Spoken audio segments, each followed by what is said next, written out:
Of course, Winston Churchill said, swallowing words does not cause any constipation. William Ruto swallows many words every week. He will do the opposite.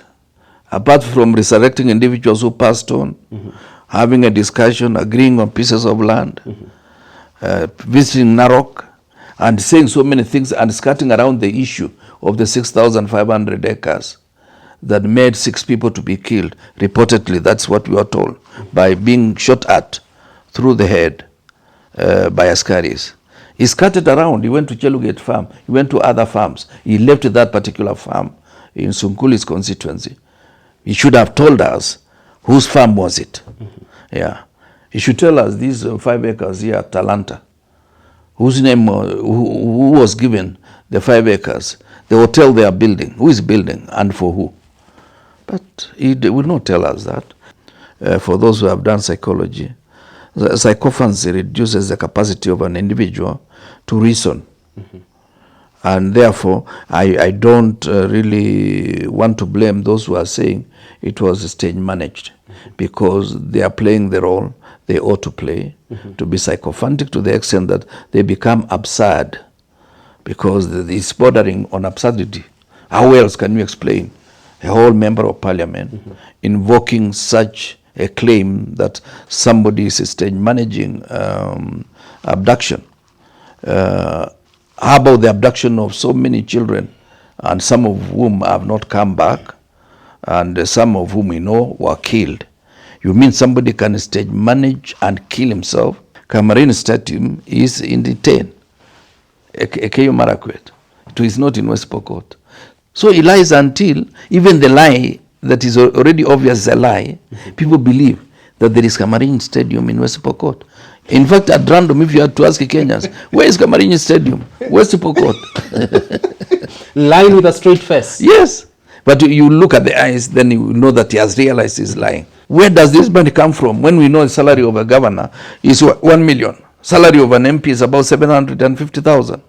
A gentleman was dressing in a suit that looked like a pajama, now is donning designer ones? Designer ones costing 450,000. And red bottom shoes? And the shoes cost about 250. So that when somebody is dressed, if you are able to appropriate that person, you'll get 1 million shillings out of whatever is dressing. From how he has dressed, you can build a washroom in Kaplamai Primary School. You can do a lot. You can do a lot because the watch is 17 million. That is a school bus for Kaplamai? No, it's 3 school buses. Yeah.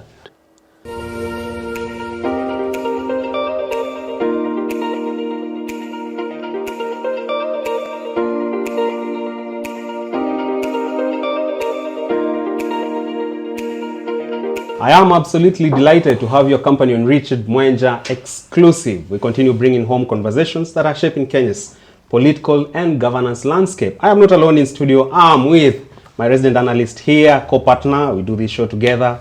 The firebrand himself, former minister and long-serving member of parliament for Cherangani constituency. Served that constituency for 20 years, back to back. Waziri Kipruto Arap Kirwa, great to see you.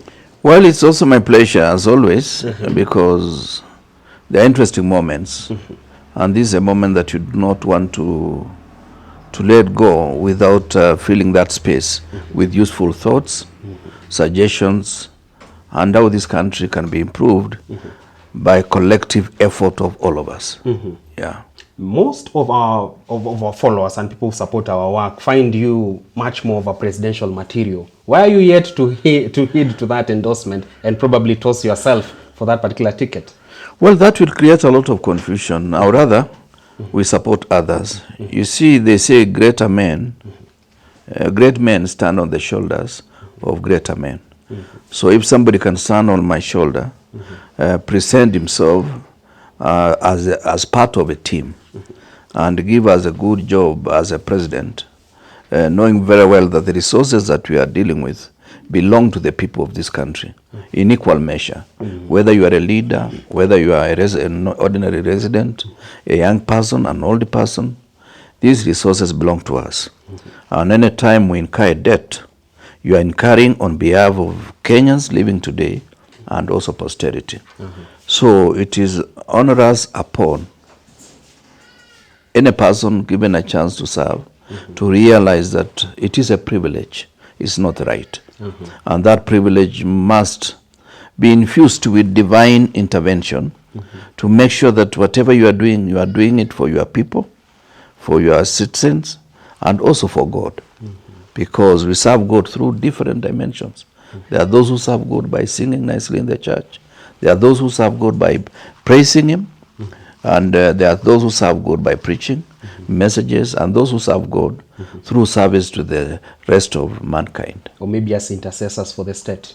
Intercessors, okay, we don't mind them because we don't want to charge them, but don't pay them, because you see, serving God, you don't have to be rewarded.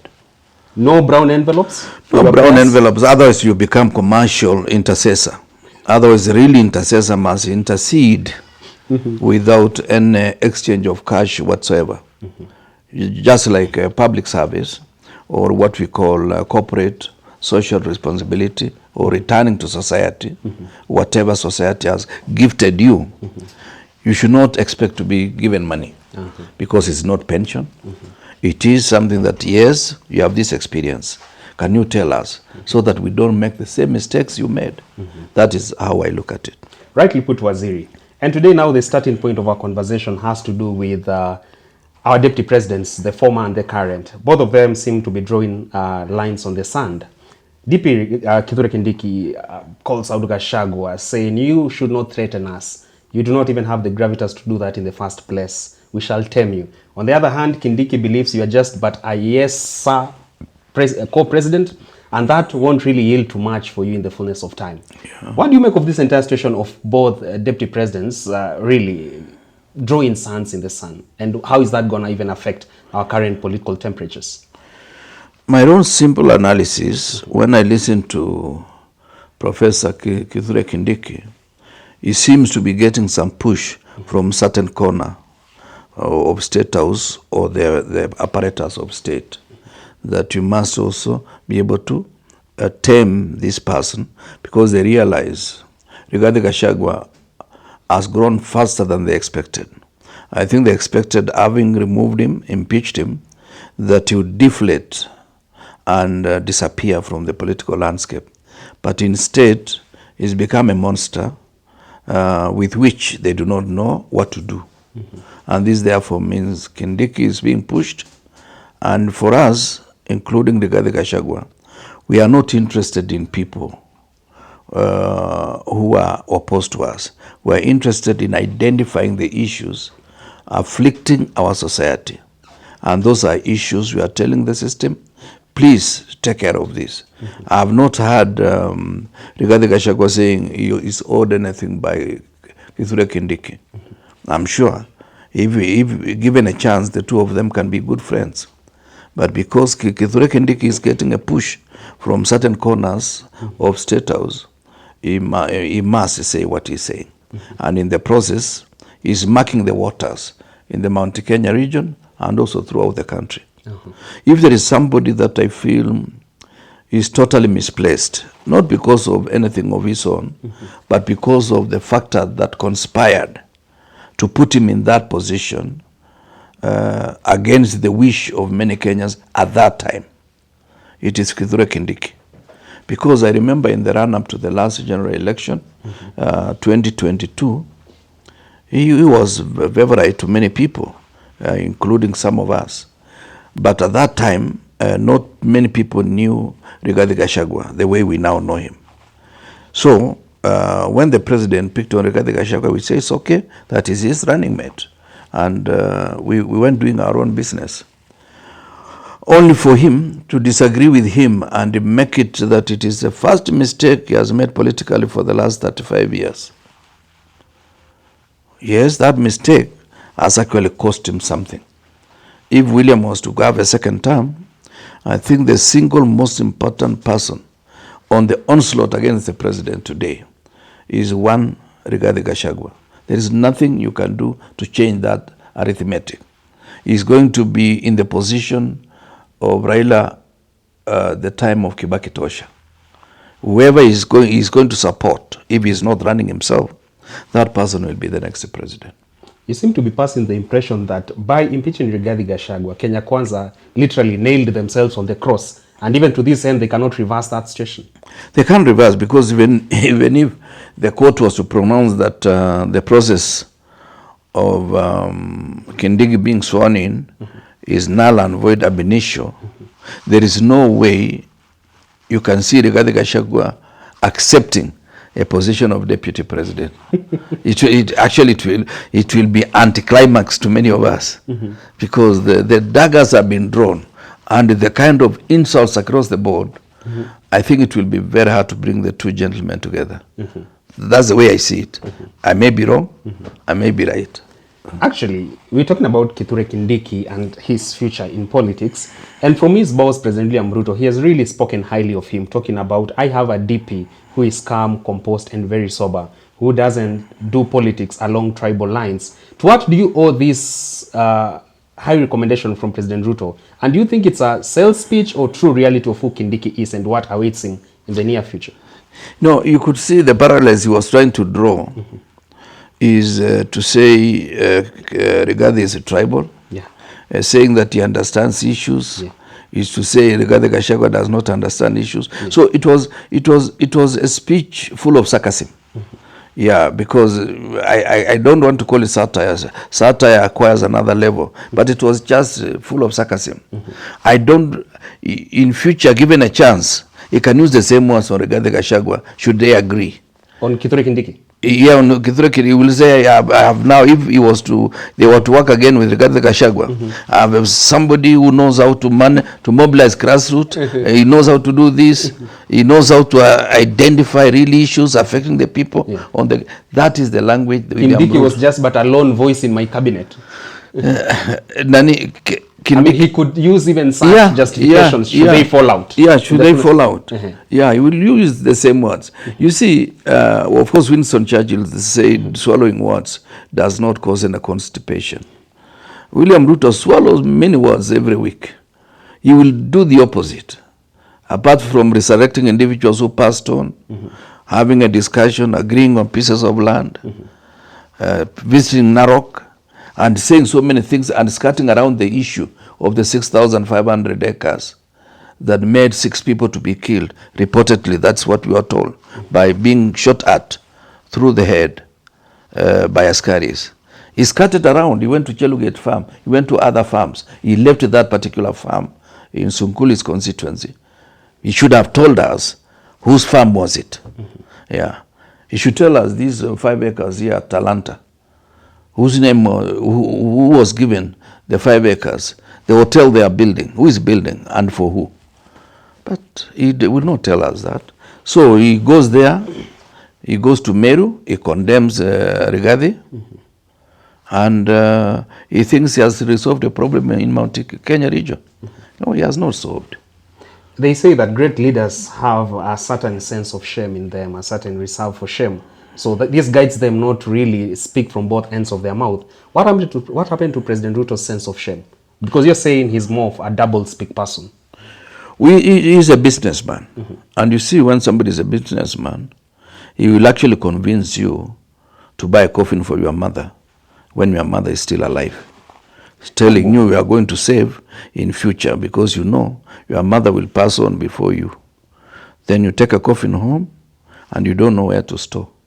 Because many African traditions, they fear coffins. So somebody who convinces you to buy a coffin for your mother because of commercial interest, that is the person we are dealing with. That's the person we are dealing with. Yeah. All these private sector, public participation in terms, whether it's Bombans of Kenya, whether now I'm seeing Mount Elgon Lodge and many others, we don't know who are these strategic investors. He could be the one. Or even oil refinery in Mombasa. Yes. 200 to 370 acres. Yeah. You don't know who wants to take that. So you talking about the president losing his grip on Mount Kenya, and you saying not even highly speaking of Kithure Kindiki can reverse that when in grip in Mount Kenya. So then again, if he's to consolidate votes from other parts beyond Mount Kenya, do you think it's going to be a walkover for him to do that? It's not very easy because you see, there are 3 fundamental challenges that he has. One is that his trust with the public has waned. That's a major problem because you see, when people don't trust you, there is no amount of persuasion that you'll engage in to reverse that kind of loss. As they say in marketing, for every one person you lose, it will take 5 times the effort to bring back that customer. So for every one vote he loses, it will take 5 times the effort to get the same number of votes he has lost in Mount Kenya. And this therefore means it is foolhardy, it is not possible. The second problem is that the burden of incumbency squarely lies with him. He's not going to blame Raila, he's not going to blame Rigathi, or Uhuru Kenyatta, or President Moi. At times I see them comparing Ruto and Kibaki. I say, Kibaki left this country more than 10 years ago. Yeah, to Uhuru then now, and Kibaki has passed on. Why blame an old man who did a good job and left this town without creating a lot of fanfare? They say he was the author. He is the author of our misery, the misery we are in. Just because people don't understand. Kibaki left this country when 96% of the budget was on mobilized resources domestically. Of course, they talk of, they were talking of 1.2 trillion debt. At 1.2 trillion debt, how much money were we collecting? We are collecting more than $1 trillion. Today, we are collecting money that 70% goes towards retiring the debt. So we are left with 30% to share among all these institutions and among all these employees that we have. And therefore we'll be forced to borrow again. William Ruto authoritatively said, not again shall we borrow money. How much has he borrowed? He has borrowed close to 7 trillion since he took over, less than 3 years ago. But he says, I'll put my enemies to shame. Kenya is a great nation. Ignore the naysayers. But that's not the true reality of what is happening. Well, I wish things could move better. I would also be a beneficiary. If the country is doing well, I pray for him that he does better. But facts don't lie. Facts are stubborn? Facts are stubborn. There is nothing you can do to change the reality. Today, you are collecting, in fact, you are collecting a quarter of the total debt. What you are collecting is a quarter of the total debt. Wakati wa Moi, it was a half of the total debt. Today, it's a quarter that you're able to collect. And the debt is 3/4. That's why I'm talking about 70%. Even unborn Kenyans are already shackled into debt. Yes, about 200 of the existing Kenyans, if we were to pay 236,000, then we'll clear the debt. Those of us who are alive. Per head? Now, yeah, per head. You and I is 500,000. Ryan and our sister, another 500,000. So from this place, if we were to collect about 4 million, the debt will be, and the rest of the country does the same. Let's backpedal to the conversation about how it's not going to be a walkover for President Ruto to even get votes from other parts of region or at least political following. This week, we've seen Trans Nzoia Governor George Natembeya make his Western region tour. And indeed, he's been received by mammoth crowds, thousands pouring into the streets. And you'd wonder, does Moses Wetangula and Musalia Mudavadi stand a chance to make Ruto regain the following he enjoyed from Western Kenya and even probably topple that up with bigger figures? Well, a lot has to be said. I have not completed the things that are bedeviling him. We have talked of lack of trust, the burden of incumbency. The third issue are the promises he made. He's not going to tell us those promises I made because of Rigathi. He's not going to tell us I made those promises because of Uhuru. The promises he made, and he was very authoritative in stating them. I think it's high time now we'll be releasing those clips to the media for people to be reminded this is what he said and this is what he's doing. You don't even believe in the promise to make Mukuru kwa Jenga the London of Africa through affordable housing, dignified living for Kenyans? Well, I hope it's a true story. But of course, Mukuru, I think it was started by Uhuru. Yeah. And some of the people there, I don't know whether they are genuine Mamamboga or they are imposed Mamambogas, or they could be tenants for some of these individuals. You know, these are individuals, they see every business opportunity everywhere. If they came to this institution, they would see business opportunity. It will be another Kabarak. Really, Waziri? Yeah. So let's go back to the issue that you've just raised. Western Kenya. Today, Western Kenya, the only person who can still make a stake in Western Kenya is perhaps Raila and the new team. William Ruto, Musalia Mudavadi, because they are already in one party. Because Musalia dissolved Amani National Congress to be part of UDA. Moses Wetangula, the way I know him, he might jump bail on the eve of the next election and join our coalition. Because when you look at it, he's totally cornered. How was he? Trans Nzoia, he was decimated in the last general election. They only got 1 seat out of 5, thanks to the respect people have for Ferdinand Wanyonyi. It was not Ford Kenya winning the seat. It was Wanyonyi winning the seat because he's an elder and people respect him. In Bungoma, he was able to struggle, thanks to the confusion in Azimio, where ODM was fielding against DAPK. And therefore, some seats were lost to UDA because of that split fielding of candidates by the Azimio team. Because of the rivalry between perhaps Eugene and the current minister, Oparanya, Wycliffe Oparanya. But this time round, if Wetangula doesn't look for a way of making himself relevant, he'll be cleared out of Bungoma, Trans Nzoia. And does he have any other seat elsewhere? Western is going to be a battle between our team and perhaps if Raila is running, because I suspect Raila may run. Raila might walk out of this broad-based government, Yeah. leave all the perks and the buttered bread that he's enjoying to come and run a parallel show. You know, Raila is a political animal. When he realizes that it's not tenable, he's just going to forget to look for clauses, because you realize out of the 10 points that they listed, 8 of them are normal government operations that we don't need to write down. So he's going to say this clause has been violated, this other one. Once you have more than 3 clauses, I'm pulling out. And he has enough consistency because he may choose to run, not because he expects to be the president, but anything can happen. You cannot dismiss a politician just to preserve his party.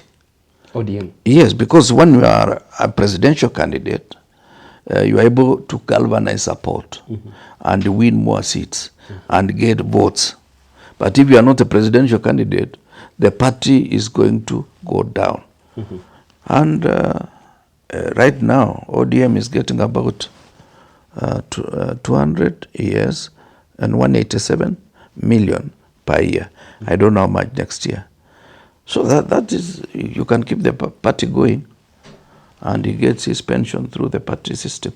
He may run, because you'll realize if he doesn't run, some of the voters in his backyard might move to the other side, and therefore will not be useful to William. So to say Wetangula and Mudavadi are gonna rally Mulembe Nation behind Ruto, as of today, is living a lie and literally them punching above their weight. Totally. In fact, you put it very well.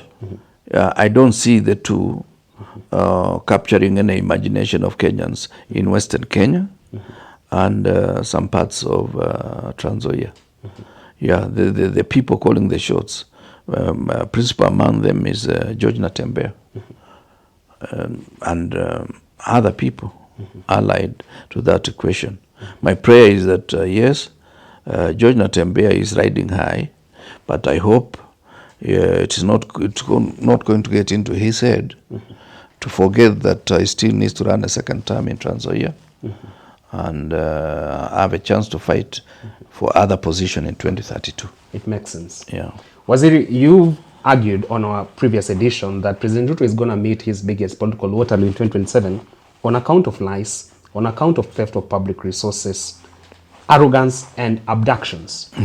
Let's center our conversation on abductions. As we speak, Juja Member of Parliament George Koimburi is in hospital, being abducted, released later on, fighting for his life, but certain number of members of Parliament allied to Kenya Kwanza argue that that is a stage-managed abductions orchestrated by none other than Rigathi Gachagua to sort of get some political fodder and capital. But even if you look at it from the general perspective, are abductions subject that we should normalize as a country in the first place? It's unfortunate because, you see, I don't know what state the Honorable George Koimburi is, but it's worrying. When I saw the clip yesterday, it was depressing. And it is also the height of political dishonesty for anybody to say that you can decide to surrender one of your members to made up abduction, beaten and left to die in the condition that he was. We are taking politics a bit too far. Yeah, we may disagree, but I think the issue of saying that was a setup or stage managed abduction, that is overreaching in terms of political thinking. But you see, psychophancy, we are told, for those who have done psychology, psychophancy reduces the capacity of an individual to reason. And therefore, I don't really want to blame those who are saying it was stage managed, because they are playing the role they ought to play, to be psychophantic to the extent that they become absurd, because it's bordering on absurdity. How else can you explain a whole member of parliament invoking such a claim that somebody is stage managing abduction? How about the abduction of so many children, and some of whom have not come back, and some of whom we know were killed? You mean somebody can stage manage and kill himself for purposes of raising political temperatures? I think we need to look at this country, that Kenya will be there even after Ruto, Rigathi, Eugene, Kalonzo, Natembeya and Kirwa have left the scene. Kenya will still be there, perhaps better than what it is today. We cannot be selfish and make Kenya about and make ourselves. Kenya that it's about Ruto, or Kenya is about Kirwa, about Kalonzo, about Eugene, about Natembeya. This country is bigger than that. And I think we need to raise our decorum to a level that is leaves us still respecting each other despite political disagreements. That's why I've said I don't want to think tribally. I'm a Kenyan first. I'm a Kalenjin second. Because there are Kalenjins in Uganda, and they are as Kalenjin as I am. There are Kalenjins in Tanzania, and they are still my relatives. I still got relatives in Tanzania. But I'm a Kenyan first, because this is the land that God gave me. Yeah, you cannot take me out of Kenya. Yeah, if you take me out of Kenya, you will give me a status I don't deserve. Yeah, being seen as political refugee and being fed by public resources without me making a living. Yeah, you know that's what will happen. Really? If I was to expel you from Kenya, I will just gain status under the UN Charter. I'll be getting free accommodation, free food, free clothing. Why should you elevate me to that level? Let me struggle. Nipande mahindi eka moja eka mbili. I survive the year until divine intervention at the hour of need. We are speaking into the issue of the sanctity of human life. Yes. And there seems to be building rage within the Gen Zs following MP Bashir's utterances about, yes, Gen Zs were killed, blood parliament exposed that, but we need to sympathize as a country and move on. Now, Eden Duale had this to say and took concerns with Gen Zs, and he argues, why is it that our children are celebrating when leaders have died? And the same conversation was brought up when Ongondo Were, MP for Kasipul, passed on. Who is the author of this, what they call moral decay, that our children are celebrating when we elected leaders die? It is, it is a reflection. You see what leaders do is they do not know that people copy them. When you are young, And when you have a young kid and you keep on abusing him, one day he will abuse you when visitors are there. Because he's used to say, heavy insults. He will return to you when he knows you are most vulnerable. You cannot fight him. So what we are doing is that leaders, we've been fomenting this national hate campaign. And we have created a feeling that if you are not agreeing with us, we have to look for ways of bringing you as low as possible.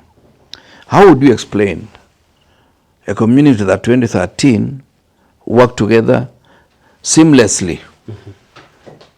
2017, yes, there was some disquiet, but it never reached the level it reached in the year 2022, where Uhuru's suggestions were rejected in total just because they had been fomenting of that hate, that it is dynasty versus the hustler.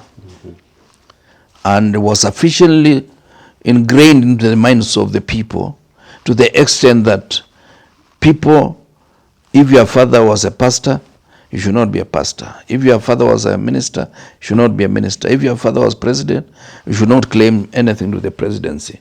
But you see now it's catching up with him, with our good brother, William Samoei Ruto. That yes, that public hate mongering has come back to bite him, because the public has realized that he never meant whatever he told us. Yeah, and I'm happy he won the election, or he was pronounced the winner, because this issue would not have caught up with him if he had not won the election. Now he has been proven, he has been demystified, he has been made ordinary. People have realized actually he didn't have an idea on how to run the affairs of this country. You don't need now to tell anybody. Despite having a well-oiled manifesto, a very robust, detailed one. And a lot of emphasis. Yeah. Yeah, he does very well when he emphasizes even something that is lying. He does very well. You'd actually believe him because he will be talking. But I have always known when you see him, the eyes twitching, and I like looking at him, then you know he's lying. Even the record-breaking timelines, we shall do this within the first 100 days in office, 6 months. Kamarini Stadium. Kamarini Stadium in West Pokot. Yeah. Of course, that was even a lie from the beginning. Kamarini Stadium is in the 10. Ekeyo Marakwet. It is not in West Pokot. So he lies until even the lie that is already obvious is a lie. People believe that there is Kamarini Stadium in West Pokot. In fact, at random, if you had to ask Kenyans, where is Kamarini Stadium? West Pokot. Lying with a straight face. Yes. But you look at the eyes, then you know that he has realized he's lying. Mungatana, Danson Mungatana, senator for Tana River, yes, stands at a different pedal from where you stand as Waziri Kirwa. And he argues, in Pokomo culture, it is disrespectful to call your elders liars. Why don't you subscribe to that school of thought from Mungatana? But when he lies, what do you call him? What do you call him when he lies? Or when he does not tell you the truth? Don't shout about it when you are lying. Okay, you keep quiet. Go behind the tent and call them to order. Okay. So I would go around State House, Abratam, and I will talk to him. But I've told you, up to now he's still lying. He's still lying? Yes. Do you foresee the litany of lies reducing before 2027 elections? Because you're saying Kenyans are discerning by the day his lies. Is it going to change tact? No. It is totally incorrigible, because you see there are some things that you get used to, and at times when you don't lie, you start your body starts itching.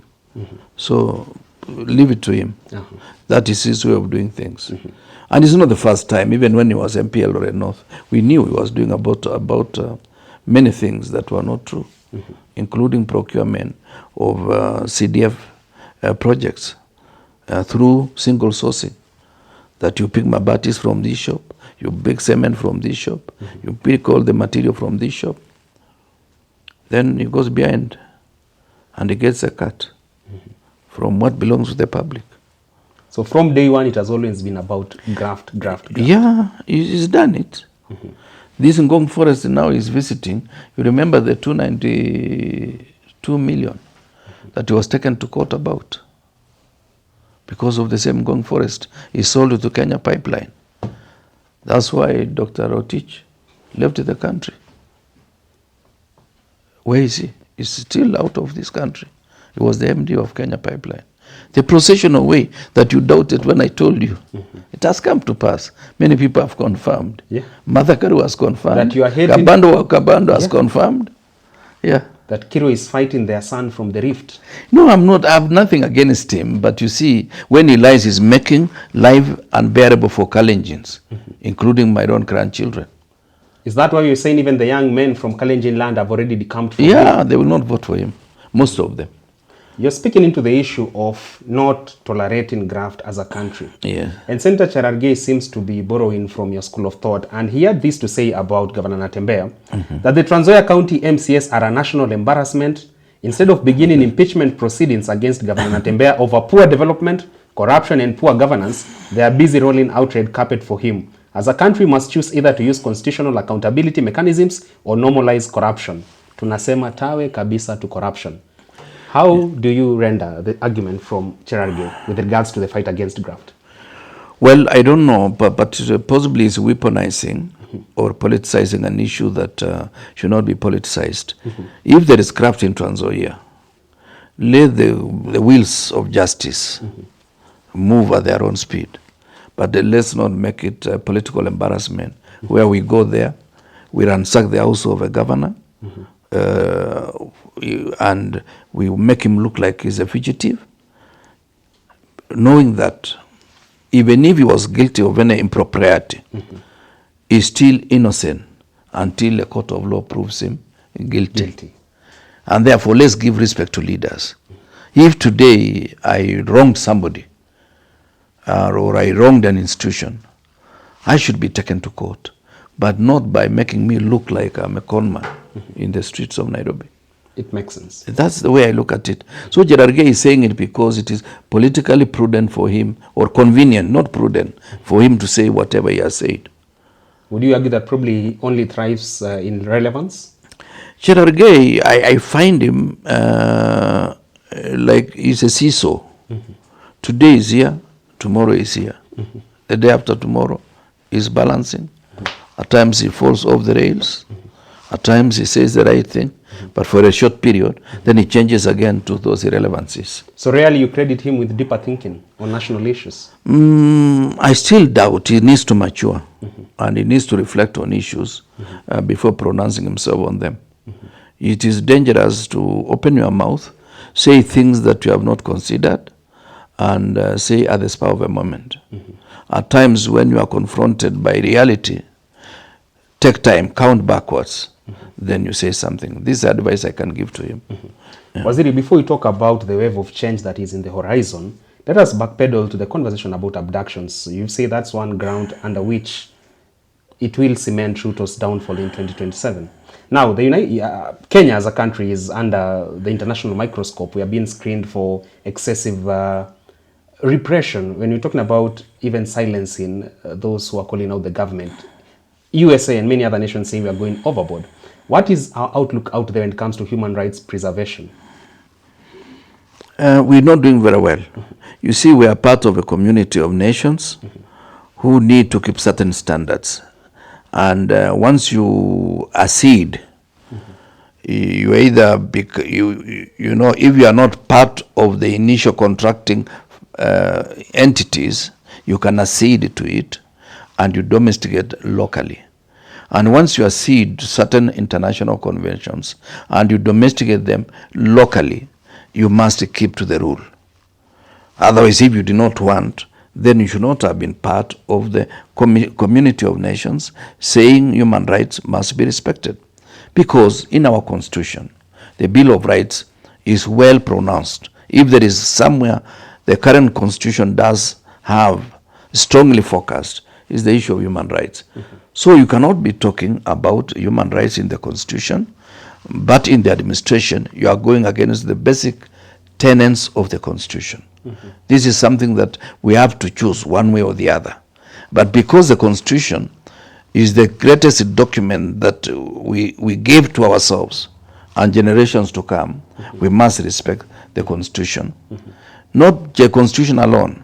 We must respect constitutionalism, because you can have a constitution without respecting the spirit and the letter of that particular document. Yeah. To our final part of this conversation, let's now talk about the future of Kenya when it comes to politics and governance at large. Kenyans, many of them are speaking highly of the 202 wave of change, which you had taken actually a front row seat alongside other principles like Charity Ngilu, Mwai Kibaki, and a few others. Yeah. And some want to understand, is there a chance for us to build that kind of euphoria even as we gear up to the 2027 elections, a wave of change that will really herald the fortunes we want as a country? Well, it will depend on three elements. One, the leadership that is alternative to the current regime. Those of us in the loyal coalition. It will depend on how much we infuse trust in our midst and we manage our own individual egos, because that is where the rubber meets the road. The second issue is also, it will depend on how the young Kenyans, because my hope in this country is with the young generation. I've told you many times that those of my age and above, we are only 3% of the population of Kenya. And therefore, even if we have the best ideas, we do not have the capacity to propagate those good ideas across the board. And that's why I've been advocating the way Nyerere did when he was retiring at the age of 63. So Nyerere was younger than I am when he retired as a president, having led Tanzania for 24 years. In that cabinet that he appointed, 50% were under 40, including the late Prime Minister Edward Moringe Sokoine, because he believed that the country would make a lot of progress if we were able to have young people in our midst.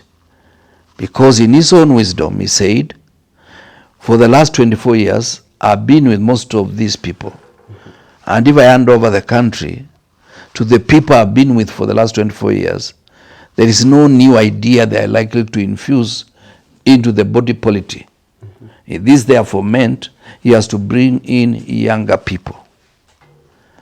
For me, would be to focus on the fact that this is a younger population as Kenya, and as young people ascend to positions of leadership and responsibility, they must get some kind of guidance from elders like us, that yes, we've tried it before, this has worked better for us, this did not work for us, and therefore, and they have also their own new ideas. So therefore, I have a feeling that whoever will be our presidential candidate should realize, one, is a member of a team that comprises young and old across the country, and people who have different political thinking. Number two, he must of necessity make sure that half of the cabinet must be people under certain age. If for some reasons you think 40 is too low, it should be 45 and below, half of the cabinet, 11 members. Then the rest may have somebody in 60, 55, 52 there, so that at the end of the day, we're handing over this country to young people. My prayer also is that Kenyans will not necessarily vote out all the people, but they must deliberately look for young Kenyans who have the requisite capacity, vision, and impetus to serve this country without asking themselves, what is in it for me? Not just about the age. Not about the age. Because my worry today, is that many leaders are elected not because they want to serve. They are elected because they want to amass wealth. Primitive accumulation? Primitive accumulation of wealth. Within 5 years, somebody was hardly, who could afford a car, a small Toyota car, is driving Mercedes, is driving V8, is driving Range Rover. Where does this money come from when we know the salary of a governor is 1 million? Salary of an MP is about 750,000. A gentleman was dressing in a suit that looked like a pajama, now is done in designer ones? Designer ones costing 450,000. And red bottom shoes? And the shoes cost about 250. So that when somebody is dressed, if you are able to appropriate that person, you'll get 1 million shillings out of whatever is dressing. From how he has dressed, you can build a washroom in Kaplamai Primary School. You can do a lot. You can do a lot because the watch is 17 million. That is a school bus for Kaplamai? No, it's 3 school buses. Yeah. I'm telling you. So these are some of the things that we must say no. You know, Nyerere died when he had only 52 acres. That is the ancestry land. Butiama? Butiama, in Butiama, Sanaki. 52 acres? 52 acres. A head of state? Head of state. And he died in peace with that little wealth? He didn't have any problem. And when they checked his account, when he died, he had only the equivalent of $10,000. And his family was and okay. And when Kaunda also retired, he has the equivalent of $8,000. And yet he was the first president of Zambia. You know, some of these individuals... He never had a ranch, Nyerere? Which ranch? His ranch was his mind.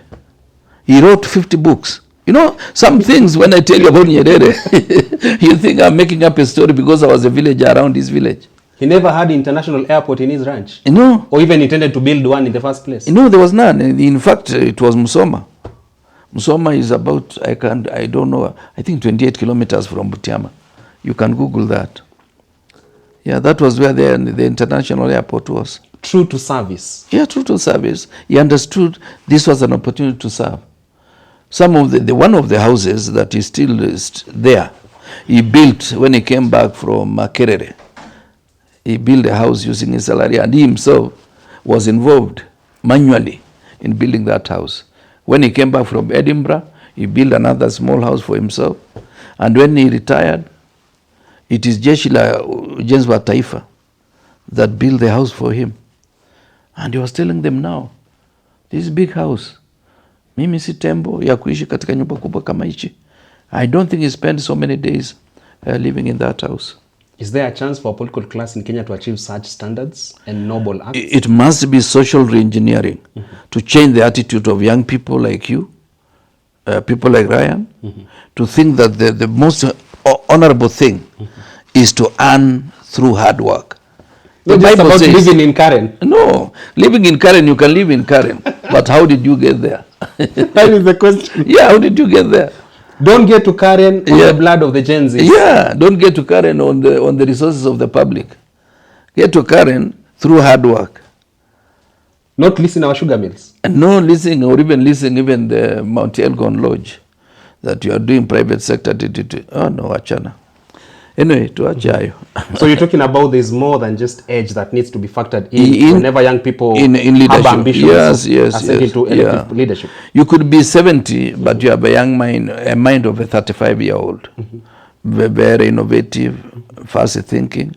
Or you could be 35 and you are old-fashioned. Yeah. Oscar Sudi is watching you say that. Well, Oscar Sudi... Well, don't credit Oscar Sudi with a lot of thinking.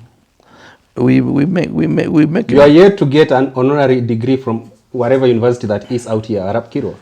But I attend classes. Why should I get honorary degree? When I attend classes, I do exams like any other student. And thank God it is by writing. If it was computer, it would have given me a bit of a challenge because you cannot think fast when you are typing. But when you are writing, unaangamiza watu. Just get your PhD first so that you can also take concern with the I finished coursework here, PhD. Yeah, why do you like flogging the PhD issue? Because, I mean, you've been told before, don't question me about vaccination when you rarely understand anything about that. No, but you see, vaccines and Bodzu have no relation. Yeah. Somebody does Bodzu, then he says he's a scientist and he knows about vaccination. Now, Waziri, finally, in the interest of time, because you're talking about the People's Loyal Coalition that you're trying to piece together so that it brings this change some Kenyans desire. Yes. Politicians in Kenya, and you've been a seasoned politician, have this tendency of elbowing out good people around them If we go back to 2022 elections, many say Raila was mishandled by people around him. Otherwise, the election was asked for the taking. So how will your coalition going forth not really make the same mistakes, that they'll be able to build a sense of discernment, that we have Kirwa because we believe he has the best interest for this coalition at heart? How do you achieve that? Well, that's part of our strategy. And you know, strategy is as good as the recipient. And strategy is good when it's limited to the operatives. So if I was to share publicly what I say, let Kenyans pray for us. Just that. We are all well-intentioned, and we just pray that whoever takes over from the current regime will look at Kenya and afresh, so that we're able to transit to good values. Yeah, Kenyans are not corrupt. It is we leaders who make them corrupt, because we don't respect the rule of law. Let me have your thoughts on the bill sponsored by Aldai Member of Parliament Mary Keitani, which seeks to regulate social media and also just what Kenyans are doing on the internet space. Do you think this is an attempted, deliberate move to silence critics of the government in the first place? It's to silence, and possibly also Marianne may be looking for good publicity from the system. I don't trust that she believes in that, because you see, the issue right to information is a constitutional requirement that is ingrained in our constitution, and right to express oneself without exceeding the boundaries is a right that is also guaranteed by the constitution. So you cannot enact something that will go ultra vires the constitution, because that is akin to almost muscling public opinion without any good reason. How about looking at a software that's going to spy on Kenyans, the one from State House operatives? It's unfortunate. It's unfortunate because one time they will be out of State House and they might find themselves in a very awkward position. I want to remind them what the Honorable Mother Karua said one time, that as you make laws in government, make laws that will also favor you even when you're in the opposition. So I'm just reminding them that today you are in government, tomorrow you will be in the opposition, and will not do the things you are doing to George Kiomburi. Yeah, I will not abduct anybody. We are not going to kill any GNZ or any other person for that matter, because we strongly believe this country will be there after we've departed. Well, there you have it from the firebrand himself, former Cherangani Member of Parliament. Served that constituency for 20 years. He's also served this nation in other capacities, prime of it being Agriculture Minister during Kibaki 1 cabinet. Honorable Kipto Arap Kirwa, time now you usher us to your segment, Hero's Corner, with Waziri himself. Who is our hero today? Yeah, our hero today is Stephen Wasira, the Member of Parliament for Bunda in Tanzania. Tanzania? Yes, born 1945 to a family of farmers. You know, the people of Tanzania, they are either cattle keepers or arable farmers. And in most cases, and of course there is another category, the people who are specialized in blacksmith. All those categories are there, especially where we lived and where he became the MP some time back at the age of 27. He served that country under TANU. Then from TANU he transited to CCM, a party that is still very strong in Tanzania. Today he is the vice chairman of CCM, where the chairman is the current president of Tanzania. The lady I've always admired, but now I'm having second thoughts about her capacity to lead a huge movement like CCM. Samia Suluhu Hassan. You're having double takes about her? Yeah, I'm worried. I've always respected her. Remember, people say Museveni is a dictator, but I respect the wit and the intellect of Museveni. But I'm worried about Samia Suluhu Hassan. I feel that she could have done better by not being so repressive, the way they are dealing with the opposition in Tanzania, the way they dealt with Wakina Boniface Mwangi, and the lady from Uganda. The lady literally, I think, was assaulted, tortured, and mishandled. Boniface Mwangi was equally done the same. Justice Willy Mutunga was returned to Kenya And Martha Karua was also deported from the airport. So some of these things, and they are making it look like, I was seeing a program this morning as I was coming here. Somebody saying Martha Karua was paid. Martha Karua gets the same pension I get. To go to Tanzania is not hundreds of dollars, thousands of dollars. Commercial activism, that's what they say. Yeah. So to reduce Martha Karua to that issue of commercial activism is the wrong notion.